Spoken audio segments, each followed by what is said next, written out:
Oi pessoal, é um prazer imenso estar novamente aqui com vocês e hoje vamos falar um pouquinho de um assunto muito interessante, um assunto que tem levantado bastante discussão, um assunto que na verdade já é praticamente uma realidade no nosso dia a dia de hoje, que é a internet das coisas. Vamos lá.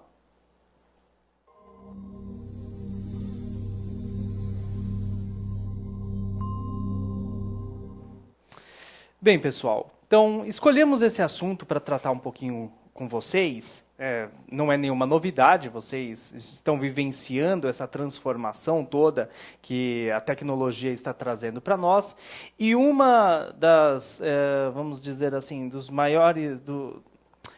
agentes mais presentes no nosso dia a dia, hoje em dia, é essa questão de internet das coisas. O pessoal vem falando muito, vem falando de tecnologias, vem falando de produtos, vem falando de serviços, vem falando de oportunidades de negócios, vem falando de problemas com relação a essa coisa de estar os dispositivos conectados. Então vamos conversar um pouquinho sobre essa parte de internet das coisas, vamos colocar aqui alguns números importantes, vamos discutir um pouquinho essa parte, o que ainda é preciso, né, as barreiras que ainda precisam ser enfrentadas, e depois eu gostaria aí de ouvir os comentários de vocês, ter a participação de vocês, falando o que vocês acham, ou o que vocês estão presenciando aí no dia a dia pessoal e profissional de vocês, referente à internet das coisas.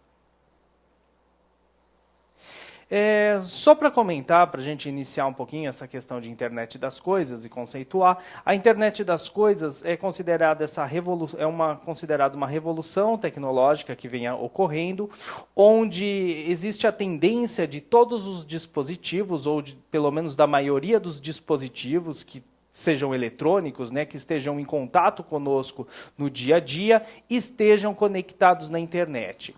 Então, os dispositivos que nós já conhecemos, trabalhamos atualmente com eles, como computadores, smartphones, tablets, mas não só isso. É uma tendência de outros dispositivos, como eletrodomésticos, dispositivos vestíveis, né, a parte de vestimento que também está se transformando aí tecnologicamente, principalmente com hoje em dia os relógios que o pessoal, os smartwatches, aquelas iniciativas também de óculos inteligentes e assim por diante. Isso daí vai se expandir ainda muito, principalmente com coisas relacionadas à saúde e à parte fitness, né? E também veículos, né? Por exemplo, os veículos cada vez mais novos, com mais eletrônica, mais tecnologia, já estão cada vez mais conectados na internet. Não só os veículos de passeio, mas principalmente o transporte público, uma tendência que o transporte público, toda a questão de logística esteja conectada para facilitar a todas as verificações, análise de dados, trajetos e assim por diante, tá bom? Máquinas industriais, dispositivos médicos, eletrodomésticos, então praticamente tudo se conectar na internet. Essa é a revolução que vem aí tomando força com essa discussão do tema de internet das coisas, tá bom? Mas essa discussão não é uma discussão atual. Na verdade, ela vem dos meados da década de 90, aí, né, final do século passado, só que por motivos principalmente tecnológicos, infraestrutura, ela era praticamente impossível de se implementar naquele momento. Ainda hoje a gente vai ver que a questão de infraestrutura ainda é uma das barreiras para tornar a internet das coisas alguma coisa implementada 100% em todos os locais. Porém, existem já estimativas muito interessantes de um aumento considerável na conexão de dispositivos, da geração de negócios e de tornar todas essas áreas onde esses dispositivos estão sendo conectados na internet de alguma forma mais inteligente. Alguns números aí, então, para vocês terem uma ideia. O Brasil superou aí no final de 2016 a marca de 300 milhões de dispositivos conectados. É lógico que aqui a gente está falando de todos os tipos de dispositivos conectados na internet. Mas a estimativa é que dispositivos como máquinas mesmo conectados na internet esteja na ordem de 30 a 40 milhões de dispositivos já hoje aqui no Brasil. Existem muitas estimativas do crescimento disso. As mais otimistas, elas indicam que podemos passar da barreira de 1,5 bilhão de dispositivos conectados à internet até 2020, e no mundo, né, não só no Brasil, esse valor de 1,5 bilhão seria apenas aqui no Brasil, tá? Tem várias estimativas, tá bom? Depois eu vou colocar as fontes para vocês darem uma olhada, mas as mais otimistas são que pode superar essa barreira aí de 1,5 bilhão de dispositivos. E no mundo, podemos superar aí a barreira de 34, 35 bilhões de dispositivos conectados à rede até 2020. Tá bom? Então, com certeza, isso vai auxiliar muito, tá? Então, processos industriais, processos logísticos, processos médicos de saúde, estando conectado, né, tendo informações em tempo real e podendo, é lógico, tratar essas informações da forma conveniente, isso daí vai revolucionar o nosso dia a dia, a forma com que a gente se relaciona, a forma com que a economia gira, né, no planeta, a forma com que nós nos relacionamos com os dispositivos também, e assim por diante. Porém, é claro que ainda existem muitas barreiras aí a serem superadas para que realmente ela vire uma realidade por completo. Quais são essas barreiras? Existe ainda, claro, uma barreira de infraestrutura de internet, isso é óbvio, principalmente num país como o Brasil. Então, nós sabemos que saindo dos centros urbanos ainda existe uma deficiência muito grande de internet, aqui, principalmente internet banda larga no Brasil. As coberturas, mesmo de sistemas de telefonia, né, de internet móvel, ainda não estão largamente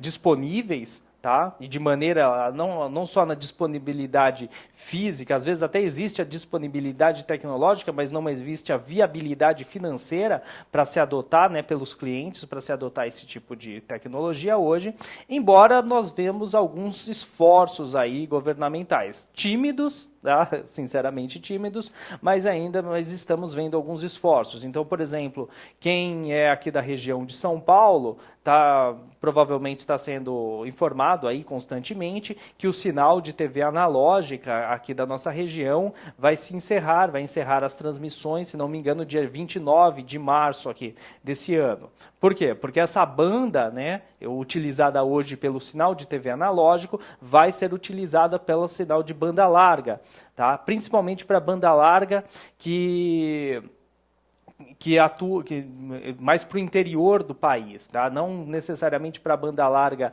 nos centros urbanos, nas cidades, mas vão utilizar essa faixa de frequência hoje da TV analógica justamente para a expansão de banda larga aí para o interior do país. Outro evento também que tem ocorrido essa semana, pelo menos estão tentando fazer, né, até o momento ainda não conseguiram, é o lançamento do satélite, o SGDC, que vai ser um satélite de comunicação do Brasil, né, tanto comunicação militar, como também para difusão de internet banda larga para o interior do Brasil. Foi um satélite que o Brasil gastou todo o processo de fabricação do satélite e lançamento em torno de 2 bilhões de reais. Foi construído por uma empresa francesa chamada Thales e vai ser enviado para o espaço por um outro consórcio também francês, o Ariane Space. Tá? Então, também quem acompanha aí as notícias tecnológicas está sabendo disso. O satélite, inclusive, já está montado no foguete para ser enviado no Ariane 5, está lá na Guiana Francesa, né? Só que por alguns problemas lá de greve, coisas desse tipo, já foi prorrogado aí umas 2 vezes o lançamento do satélite. Então, não é só no Brasil aí que temos esses tipos de problema. Mas, além dessa questão de infraestrutura, também existem ainda algumas questões técnicas na ordem de padronização, definições aí de protocolos, porque o que acontece? No momento que a infraestrutura começou a dar o suporte necessário para se começar com as iniciativas, muitas empresas, grupos, né, começaram a fazer as suas próprias implementações de conexão dos seus dispositivos, de suas máquinas e outros na internet. Só que muitas vezes cada um foi criando um tipo específico de forma de trafegar esses dados, de protocolo, de dispositivo de segurança, e muitas vezes existe uma falta de um problema de interconexão entre esses sistemas. Então, isso ainda é uma coisa que exige bastante definições aí por órgãos, né, por normatizações, para facilitar toda essa parte, toda essa questão de interconexões entre os sistemas que estão sendo implementados, que estão iniciando a ser implementados. Segurança também é uma coisa muito importante, né? Hoje em dia a gente está em pauta muito referente à segurança de informações das pessoas, né? Quando você está conectado na internet com seus dispositivos, celular, computador e assim por diante. Mas não só nessa questão de segurança com relação a dados, né? Dados que podem ser roubados, mas também segurança quando você está colocando um dispositivo como um carro, como uma máquina industrial conectado na rede, qual que é a possibilidade disso de alguma forma ser hackeado e um terceiro ter acesso ao comando, né, desse seu dispositivo, poder guiar seu carro, poder influenciar no funcionamento da sua máquina. Então esse tipo de questão também ainda é uma questão não tem tanto, não está 100% definida, existem muitos esforços com relação a isso. Essa questão, inclusive, de segurança, criptografia, acho que é um tema muito interessante para a gente comentar num próximo Microgênios News aí, né, com vocês, acho que seria bastante interessante para o futuro. Mas além de todas essas questões que eu comentei com vocês, que são mais da ordem tecnológica, também existem algumas questões de ordem política, tá? Principalmente no Brasil. Hoje no Brasil não existe uma regulamentação específica, né? Uma normatização, mas não uma normatização técnica, mas uma normatização legal referente à questão de internet das coisas. E isso é prejudicial para o desenvolvimento da internet das coisas aqui no Brasil, principalmente porque as empresas elas têm o medo, né, de investir nesse tipo de tecnologia, nesse tipo de infraestrutura, nesse tipo de serviço, se não tiver um apoio legal ou uma regulamentação que defina como esse investimento pode ser feito, né, as áreas, os protocolos, o que pode ser feito e o que pode não ser feito. Então, muitas empresas estão evitando, de alguma forma, o investimento nisso até que seja feita essa regulamentação. Existem alguns esforços bastante interessantes aqui no Brasil com relação a essa parte de regulamentação. Um deles é o Fórum Brasileiro de Internet das Coisas. Então, esse fórum foi criado justamente para fomentar a discussão em relação à internet das coisas, as necessidades técnicas, infraestrutura, necessidades de regulamentação, oportunidades e assim por diante. Inclusive, eles fazem bastantes eventos sobre isso. E, além disso, um outro detalhe bastante importante é que o Ministério de Ciência, Tecnologia, Inovação e Comunicação, esse ministério gigantesco hoje, que englobou aí várias pastas e é presidido aí pelo nosso amigo Kassab, ele está sendo responsável pela criação do que é chamado do Plano Nacional de Internet das Coisas. Então, lá no site do ministério, desse ministério, foi feita uma consulta popular, tá? Inclusive foi até prorrogado, parece que teve quase 3 milhões de postagens, né, de assuntos relacionados lá dentro dessa discussão, e eles estão fazendo essa definição desse Plano Nacional de Internet das Coisas, que é fundamental. Isso vai balizar toda a questão de investimento. Então, isso é importante que isso fique claro. Tá? Não é uma coisa política, não tem nada a ver, cada um faz... Não, aqui no Brasil, um país onde tem muita regulamentação das coisas, quando não existe regulamentação, todos os envolvidos, né, principalmente os investidores, as empresas, quem vai colocar dinheiro no negócio, acaba ficando receoso receoso, porque de uma hora para outra pode surgir uma regulamentação e tudo que eles estão fazendo tem que ser modificado, corrigido, ou simplesmente não pode ser daquela forma, o que acaba inviabilizando todo aquele investimento que foi feito. Então, é um detalhe aí muito importante. Mas, independente disso e superando todas essas barreiras, é uma área que vai gerar muitos negócios. Só que é importante também comentar com o pessoal, principalmente quem pensa nessa questão de empreendedorismo, empresas profissionais e assim por diante, estudantes. Muitas vezes a gente fala de internet das coisas e acha que o dinheiro vai estar no consumidor, na pessoa lá, que vai usar um eletrodoméstico inteligente, um relógio inteligente, coisas desse tipo. Na verdade, o dinheiro não vai estar aí. A gente tem que entender que o consumidor, nessa parte, ele muitas vezes não vai pagar por esse tipo de serviço, a não ser que seja um serviço que utilize de alguma forma um dispositivo conectado, como por exemplo um serviço de streaming de vídeo, de música, Netflix, Spotify e assim por diante. Aí sim ele vê valor naquilo e ele acaba fazendo um investimento ali mensal, anual e assim por diante. Tá? Mas o grosso do dinheiro não vai estar nessa parte. A gente tem que entender que onde vai estar realmente as opções, as possibilidades de negócio, de lucratividade, são em áreas onde esse tipo de serviço conectado na internet vai ser essencial, principalmente para a questão de produtividade e competitividade. Então, a indústria, então, tem se falado muito em indústria 4.0, tá? Então, as indústrias precisam colocar, conseguir capturar mais informações do seu processo, disponibilizar essas informações, trabalhar os dados obtidos com essas informações, gerar alarme, facilitando todos os processos de manutenção, tempo de ociosidade de máquina e assim por diante. Então, a indústria vai ser um mercado muito grande para essa questão de internet das coisas, e mercados que aqui no Brasil também são muito grandes, que muitas vezes são desprezados aí pelos empreendedores e principalmente pela área tecnológica, como, por exemplo, o agronegócio e, por exemplo, o agronegócio, tanto a parte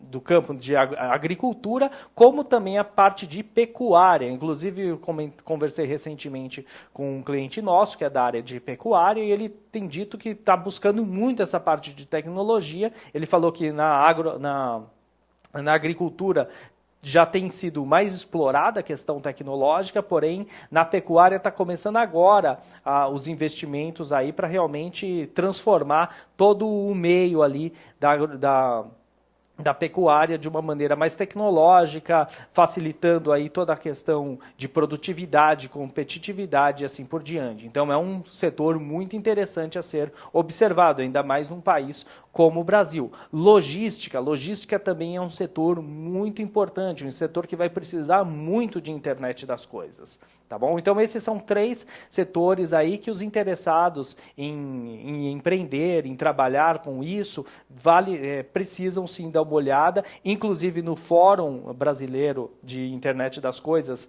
muitas vezes eles fazem eventos setoriais, específicos para agronegócio, para logística, para indústria, assim por diante. Então, vale a pena conhecer. Está cadastrado aqui no site do Fórum Brasileiro de Internet das Coisas, que vocês vão receber todas essas informações.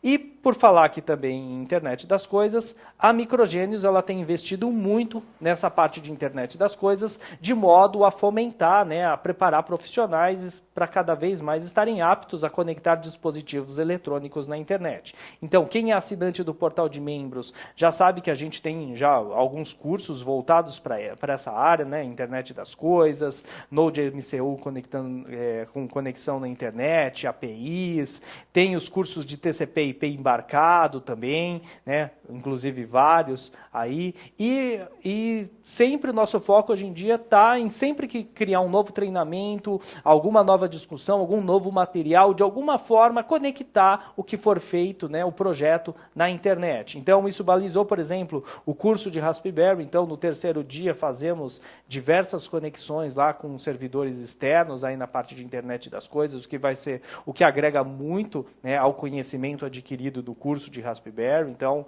é uma outra dica muito legal. E para não falar, Tasso, que eu só estou falando de dicas aqui de produtos, né, de serviços que a Microgênios comercializa, também no nosso blog, né, estamos colocando bastante materiais relativos à questão de internet das coisas, né? Por exemplo, inclusive, nesse Microgênios News, no e-mail, tem um link aqui bem interessante de um projeto de internet das coisas, aqui utilizando microcontrolador PIC, mas tem outros com Node MCU. E muitas vezes nós utilizamos a plataforma que está em desenvolvimento aqui na Microgênios, que é o Geniote. Então, vale a pena também conhecer, começar a trabalhar aí com as versões gratuitas do Geniote, porque ele facilita muito a conexão de dispositivos eletrônicos com a internet. Então, conheçam aí um pouquinho do portfólio que a Microgênios disponibiliza para a questão de internet das coisas. Eu agradeço mais uma vez a participação de vocês, a audiência de vocês. Por favor, quem gostou, dá um like aí no nosso vídeo, tá? Assista quem está assistindo no YouTube, né? Quem está assistindo no blog, beleza? Quem está assistindo no YouTube, dá um like aí.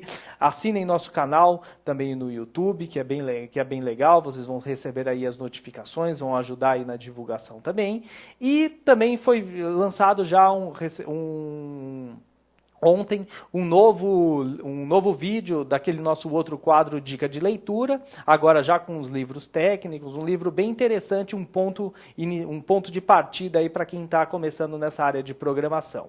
Eu agradeço mais uma vez a atenção de vocês, gostaria de ter os comentários de vocês, né, sobre esse vídeo, sobre esse tema, e até o próximo Microgênios News.